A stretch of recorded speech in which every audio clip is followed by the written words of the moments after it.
Alan Reyes, welcome to the show. Thank you. Thank you for having me. Paano ka napadpad ng Australia?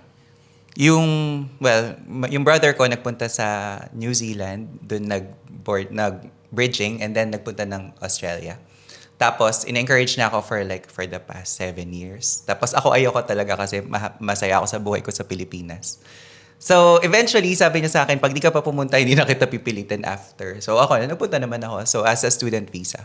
To New Zealand. No, to Australia. Australia na. Australia. Kasi nandito na siya nun. Gets. Sino si brother? Si Ninong A. You know him as Ninong A. So, si Kuya Alvin. Anong trabaho mo dito sa Australia? I'm a travel nurse. So, registered nurse. And then, we help out sa mga areas na kailangan ng help with the government. Pero, private company kami. So, nag-student ka? International student sa Australia? Yes. So, paano ka naging travel nurse? Nako, mahaba-habang proseso. So initially, I was, naka-student visa ako. Tapos, nag-work ako as an assistant in nursing. Tapos, naging receptionist din ako. Tapos, eventually, naging registered nurse na ako kasi nag-bridging course ako. Meron pa kaming bridging course nung panahon na yon. Tapos, after nun, naging flight attendant pa ako. Tapos, bumalik ako sa nursing. And then, when I was moving here sa Melbourne, that was when travel nursing was introduced to me by my cousin. So yung pinsan ko, who was recruited by RPS, he encouraged me to try out travel nursing. Ano yung travel nursing? Please explain. So travel nursing for me, it's an agency nursing, pero yung sa amin, sa buong Australia. So hindi lang, so usually kasi if you're an agency nurse, you go around several hospitals o kaya facilities kasi ours is mainly focused sa aged care. But it's all different fields of nursing. Pero yung sa amin, buong Australia. So Australia-wide yung cover nung travel nursing ko. So, kahit saan sa Australia, pwede ka ipatapon ng agency? Kahit saan. So the only one that I haven't ticked off my list is Northern Territories. Kasi ayoko. Ayaw mo ng crocodile. Takot pa ako sa crocodiles. Pero that's the only one that's missing with travel nursing. Okay, ano yung big difference nung mga nurses sa hospital tsaka yung mga travel nurse like you? So usually, mas maganda if you want, especially with those with families na nurses, they want a stable environment, tapos gusto nila na predictable yung work schedule. You're only in one place, so you know where you're going to tomorrow if you're working. Alam kung dun ka sa hospital na yon, sa unit na yon. It's very routine-oriented. Contradictory pagka-travel nurse. Kasi sa amin, we could go to Tasmania tomorrow and then the week after you can go to Queensland. So one of the biggest challenges actually is packing for your work kasi you don't know if it will be a tropical state o kaya winter ba, or it would be different from time to time. Tapos, how long do you usually stay in one place? So with our company, it's usually 2 to 3 weeks, but minimum of 2 weeks actually, 2 rotations. Then there's a potential to extend. I think the longest I've been in one place was 4 or 5 weeks. Biggest challenges of being a travel nurse? Biggest challenges of being a travel nurse actually would be back in the COVID days. So, kasi when I first started travel nursing, it led me to become a COVID nurse. So, this was 2021, I guess. Nagkaroon kami ng COVID sa family sa Philippines. So, yung brother ko, si Kuya Sunday, tsaka yung wife niya, and then yung lola namin, tsaka yung nag-aalaga sa lola namin, all had COVID. Then, our parents were looking after them. Tapos, tinawagan ko si Kuya Alvin. Tapos, sabi ko sa kanya, uwi ako ng Pilipinas. I have to be there kasi tayo yung nurse. So, we have to be there for them. Tapos sabi niya, Alan, boses na boses si Kuya Alvin. Alan, pag umuwi ka, magka-quarantine ka for 2 weeks. By the time na lumabas ka from quarantine, magaling na sila, kuya. Sabi niya, we need to do what we can from where we are. So, do what you can from where you are. Sabi ko, okay, sige, ano bang kailangan natin? So, medyo naging objective na kami. So, bumili na kami ng pulse oximeter, mga oxygen, lahat ng mga antibiotics, ng air purifier. And then, okay naman, wala naman yung kaso doon. Pero ang biggest challenge then was, I was looking after COVID residents, patients, and then yung own family ko, I can't look after. Kaya I was extra compassionate to my residents and their families kasi I know what they're going through. And at the time, hindi ka allowed mag-visit sa mga facilities. What's the best part naman of being a travel nurse? Na I think everyone would agree na talagang to see Australia, especially those remote places that you would not normally go to as a tourist. Yung mga places na talagang sobrang remote na wala, I would never have thought that I'd go here.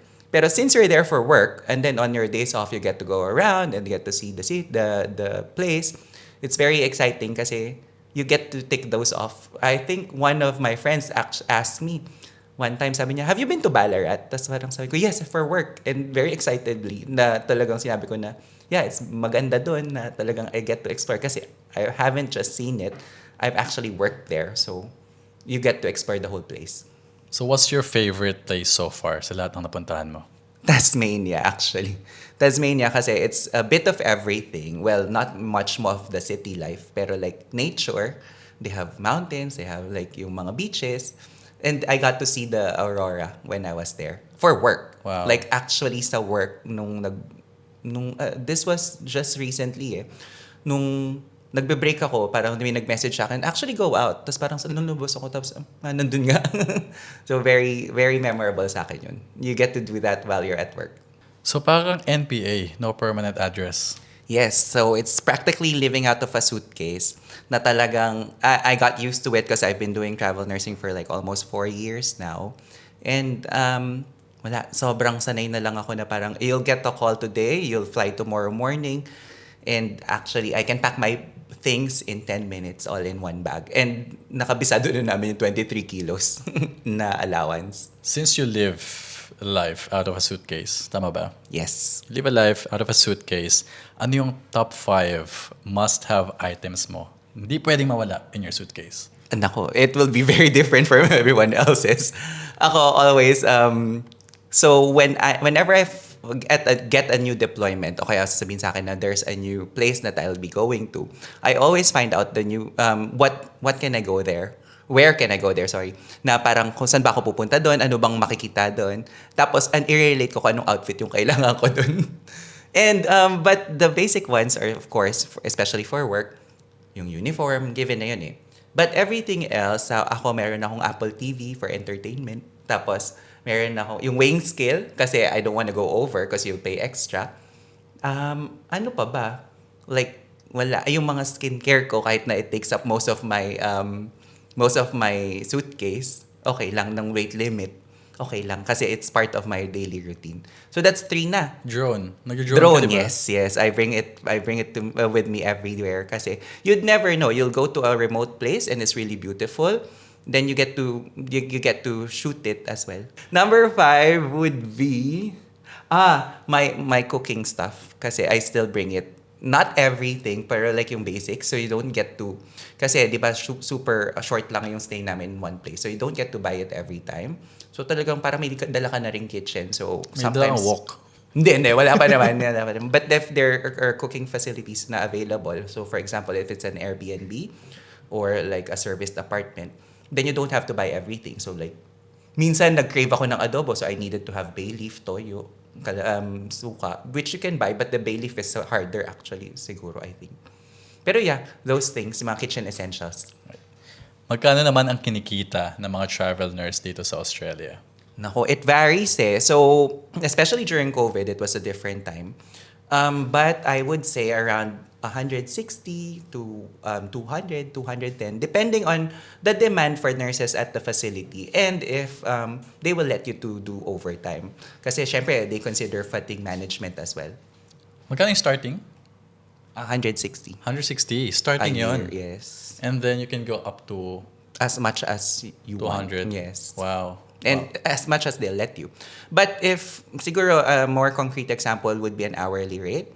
So, across the boards, they, regardless of your experience, as long as you're able to do travel nursing, it's a flat rate for everyone. So, kung year 2 ka, or year 5, or year 7, year 8, it will be the same hourly rate. So, it's around 60, I think 65 kami ngayon, if I'm not mistaken. Per hour. Per hour. So, ang laki ng kita ng mga travel nurse. Yes. Ikaw personally, how do you spend your money? Nako. I collect stuff, a lot of stuff. But I made sure that before I started collecting and spending my money na talagang sa mga material things or sa travel, I made sure that all of my investments are already secured in a way. So, our family have been very creative na kung paano i-address yung, kasi I wasn't good with money to begin with. So, talagang we sat down and we had a family meeting. How do we deal with this? So, my brothers and I came up with a solution na yung panganay namin, si Kuya Sunday, became my CFO. So, basically, all of my salary went to an account that he manages. And then I had an allowance that I could spend. So, para akong back to college or high school na naka-allowance ulit. Kasi I'm used to that lifestyle before. Ngayon, yung ganong setup within the family was very effective for us, especially kasi ako, I came out from that scarcity mindset na parang, hala, hindi ako makabili ng ganito, hindi ako ganyan, nagtitipid kasi ako. I hate that concept na parang, it's not me. Na naging more abundant mindset na parang, okay, this is what I have, where do I spend it? Paano ko i-alat tong money na to? How do I spend it for this paycheck? Yung ganyan. So yeah, it was very beneficial for us. So more, we've secured all of my investments, and now we are leaning towards, kung anong maiwan dun sa money na yon, I can spend on whatever I want. So like, yan, shoes, mga ganyan. Before yung investment, ano yung mga guilty pleasures mo? Mostly kitchen stuff. Like what? Mahilig talaga ako sa mga kitchen stuff. So, mga kitchen aid, mga ganyan. Yun talaga yung focus ko nun. Anything kitchen related, kahit na even if I have some na mga ganun, basta meron kunwari may bagong gadget or whatever. Yan, mag-iipon ako for that. So kahit na you travel a lot, which city do you consider home?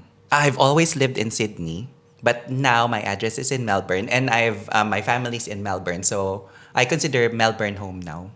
But whenever I'm in Sydney, I always say that it's home kasi that's where all of my friends are, most of my friends are, at saka yung mga tao sa sa city mas kakilala ko. Paano yung mga online shopping mo? Saan sila dumadating?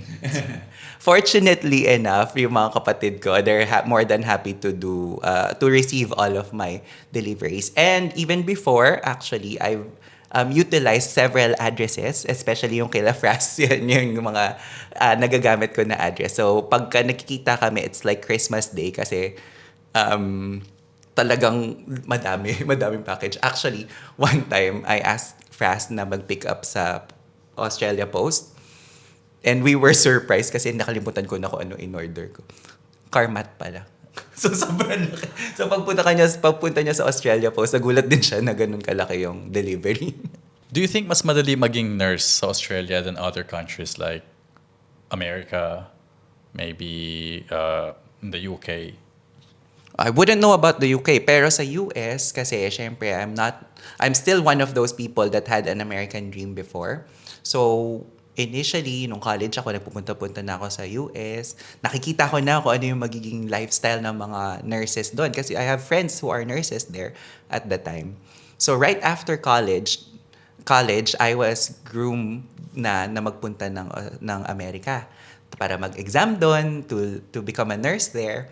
Tapos, nung right after board exam, wala pang result, lumipad na ako ng Amerika kasi magre-review na ako for NCLEX sa Chicago. Nung nandun ako, nakita ko yung buhay ng mga friends ko doon. And then that's when I realized na parang, this is not for me. Like, ayoko to. And I was like 21. Galit na galit yung mga magulang ko sa akin. Kasi everyone was dying to go to the US. And I was already there. Parang isang exam na lang tapos na.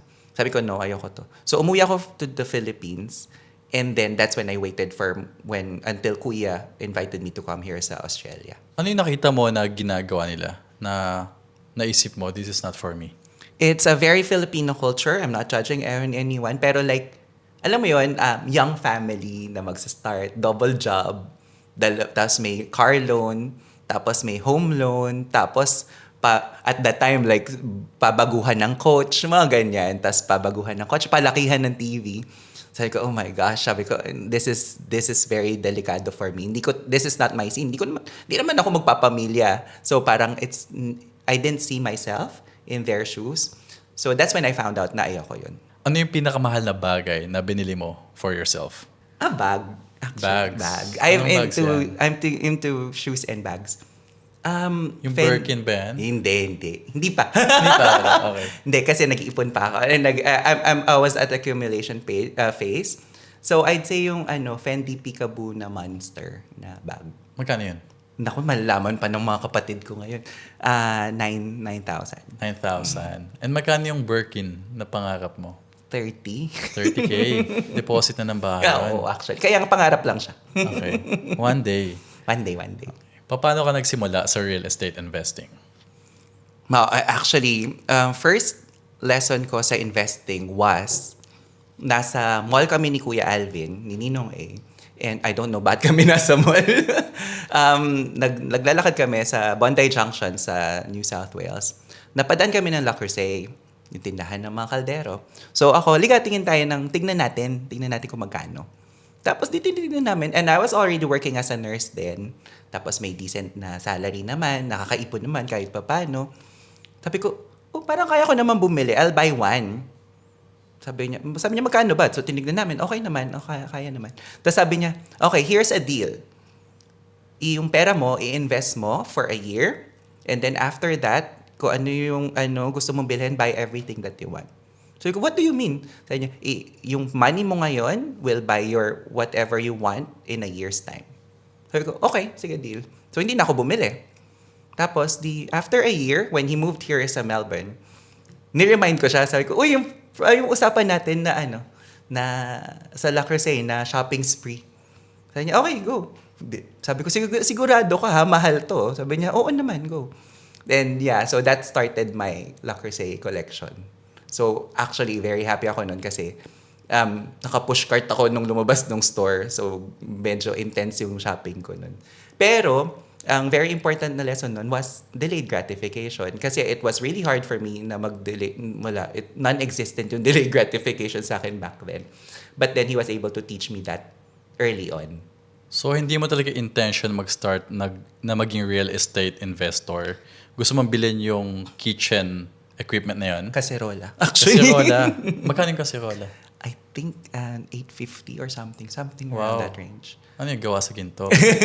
Sobrang bigat nga, galit nga si mami doon, ang bigat daw eh. So sabi ni Kuya mo, ni Ninong A, na mag-invest ka muna sa property and then after a year, pagka tumaas na yung value, Yes. you can buy whatever you want.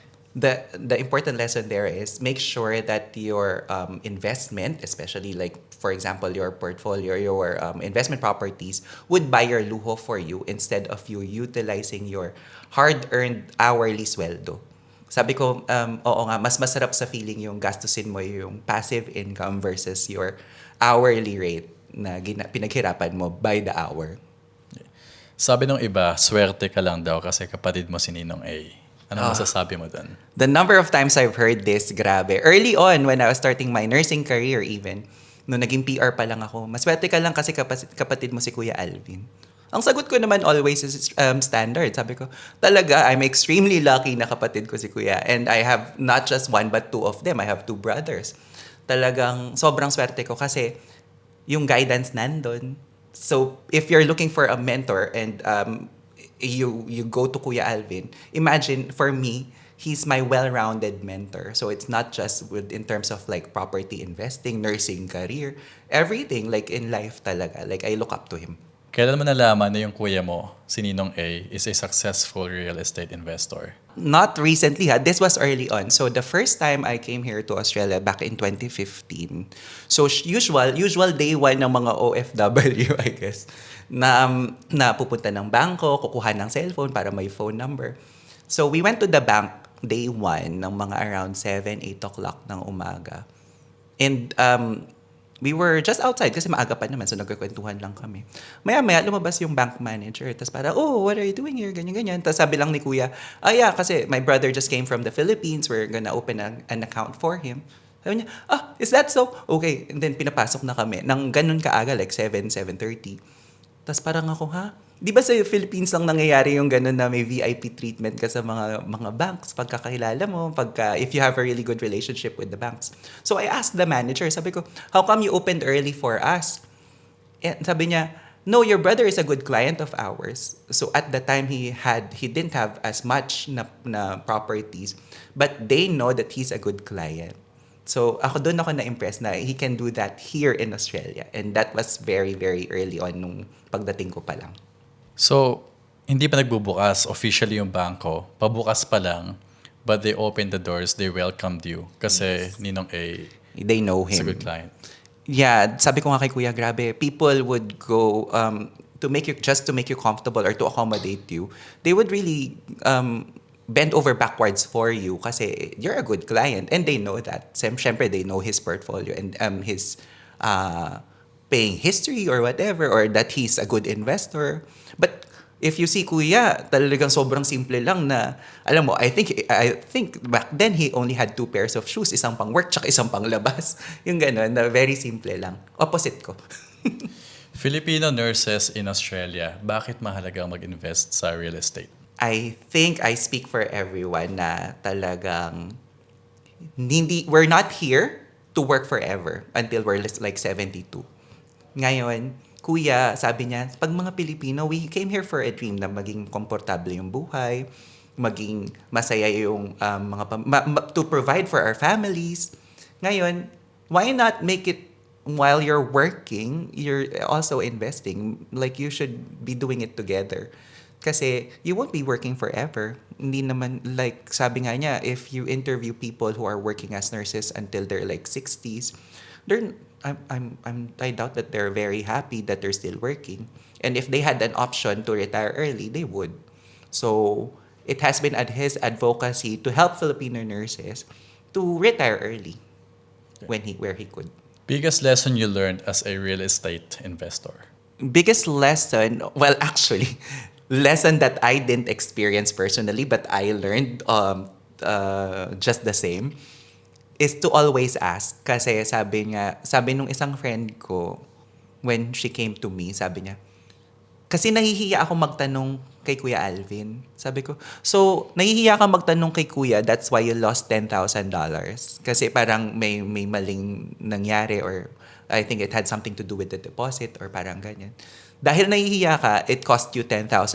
Di ba it seems ridiculous? Parang ang ganun ka-expensive maging mahiyain when you're investing.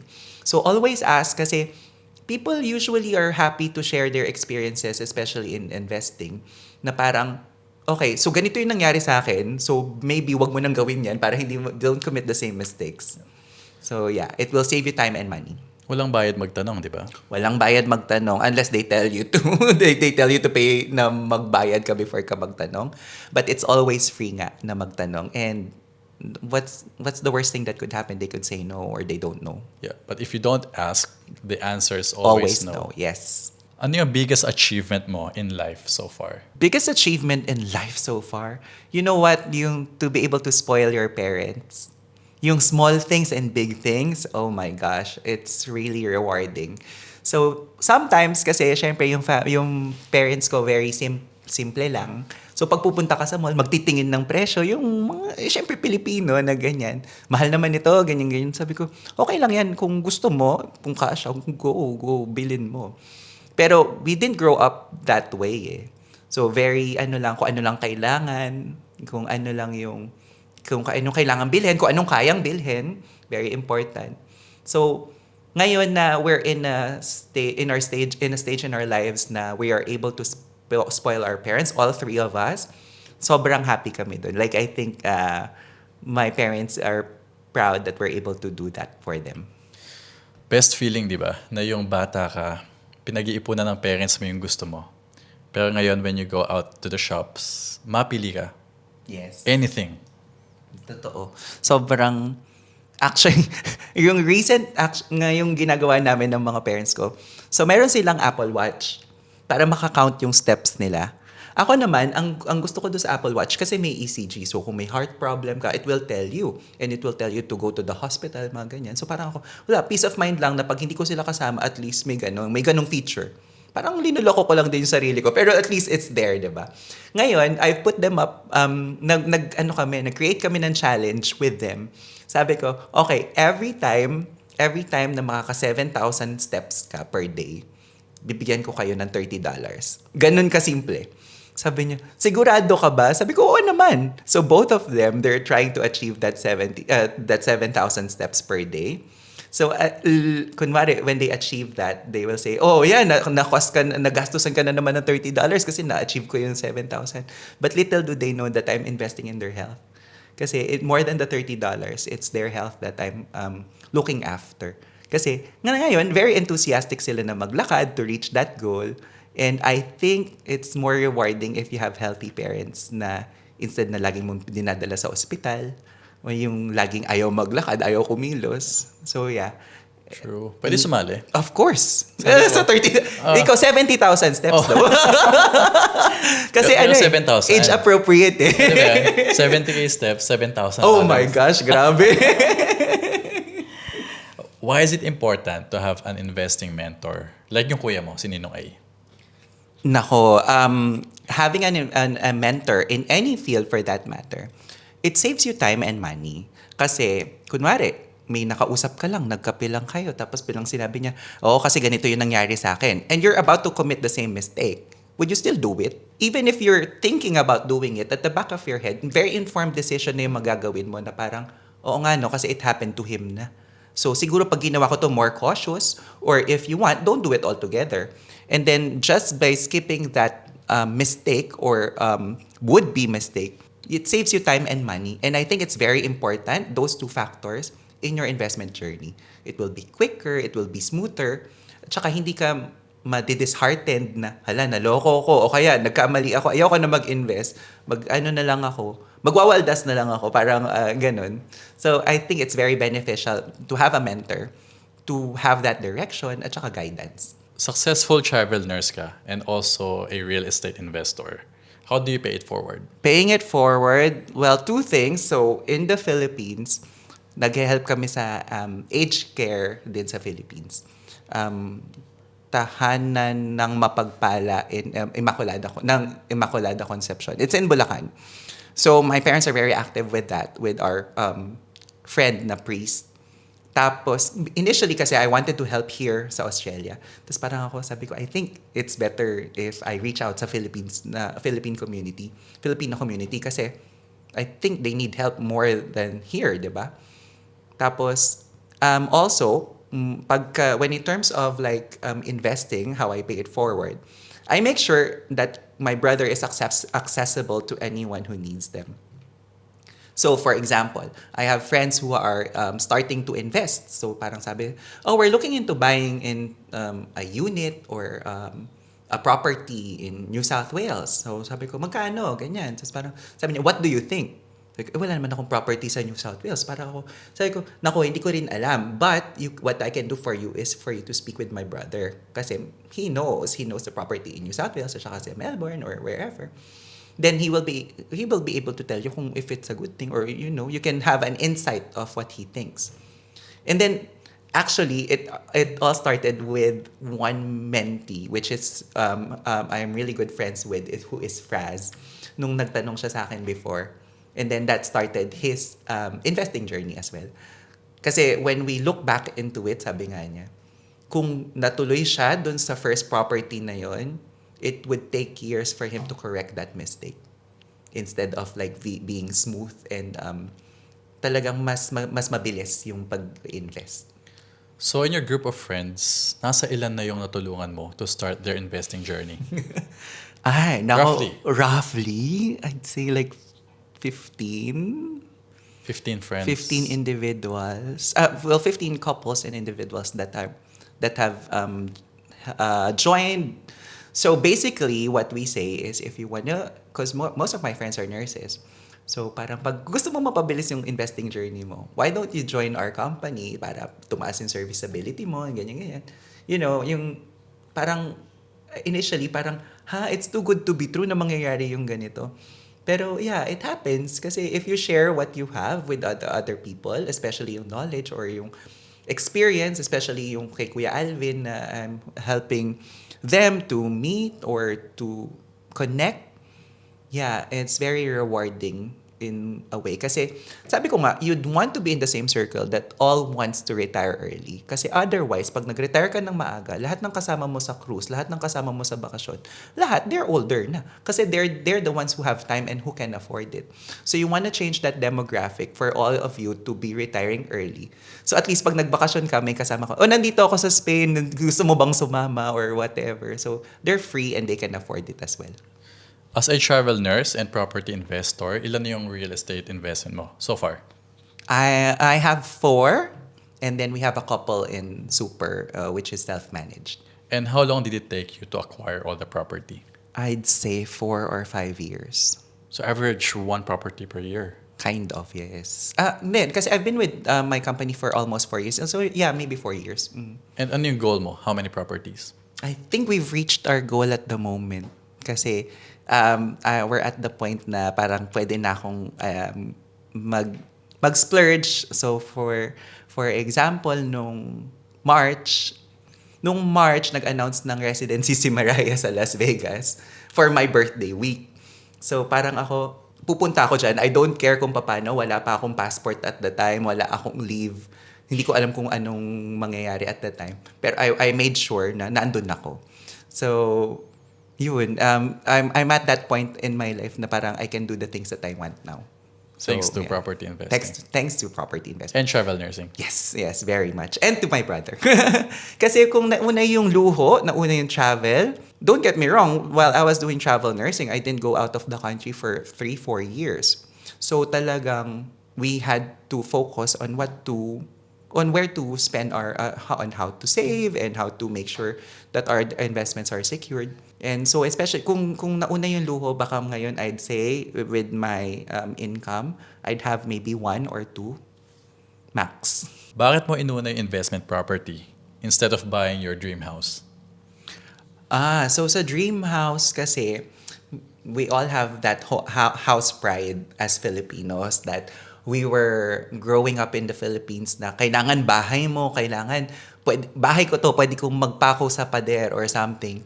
No, parang no one can take that away from you. But it's different here in Australia kasi syempre with investments, you get your tax benefits, your tax break. I think would be different in the Philippines as well. And especially if you're living in your own house, it becomes, so instead of it becoming an asset, it becomes a liability. So, yung idea na I'm very much into interior decorating, nesting, gusto ko yung mga ganyan. It did cross my mind before, but ngayon naintindihan ko na hindi, I'm traveling for a job ngayon na yun yung work ko. So, I don't think it would be beneficial for me to invest in my home, to my dream home. Kasi, whatever it is that I can afford, I know that I'd be settling in. So, kasi yun lang yung afford ko. Instead of you doing all of your investments and then buying your dream house later on. When you're more cash fluid, I'd say. Do you have any regrets migrating to Australia? Nako. Nung nagpunta ako sa Amerika nung April, I got to see the life that I missed na hindi ako nagtuloy doon. And I was very happy that I moved here. Kasi sa kanila, yung work-life balance, non-existent. Tas parang ako, you're working this much and malaki talaga yung kita nila, especially with the exchange rate. Talagang sobrang halos doble ng kinikita ng mga nurses dito. But then the work-life balance, non-existent. Tapos, I didn't feel safe when I was in the US. Like the places that I went to Vegas, I went to LA at saka sa Maui. They were okay, pero like not as safe as when I'm here in Australia. So no regrets in moving here in Australia. I think our family made a good choice of all of us moving here. How do you feel safe in Australia? Yung pagka naglalakad ka, you won't grab on your bag when someone passes by you. Tapos kasi syempre I go out. never akong na-feel na baka pag lumabas ako, mawalan ako ng wallet. Yung mga ganyan. So, I feel safe.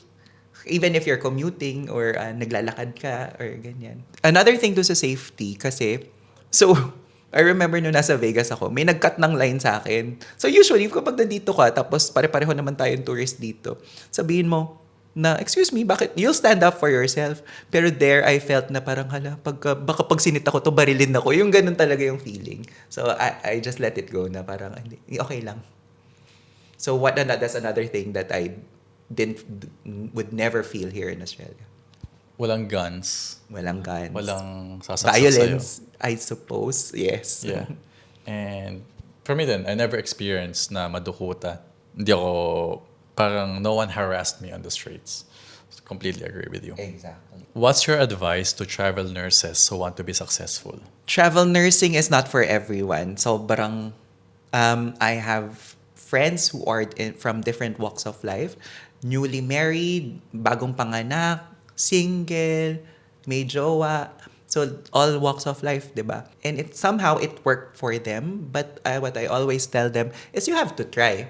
Try it for a month, try it for 2 weeks, try it for 3 months. It's up to you. But if it works, it works. Kasi if it will help your investing journey, then I think you should consider doing it. Kasi especially for those who are both nurses. So I have a couple of friends who are married, who are doing travel nursing together.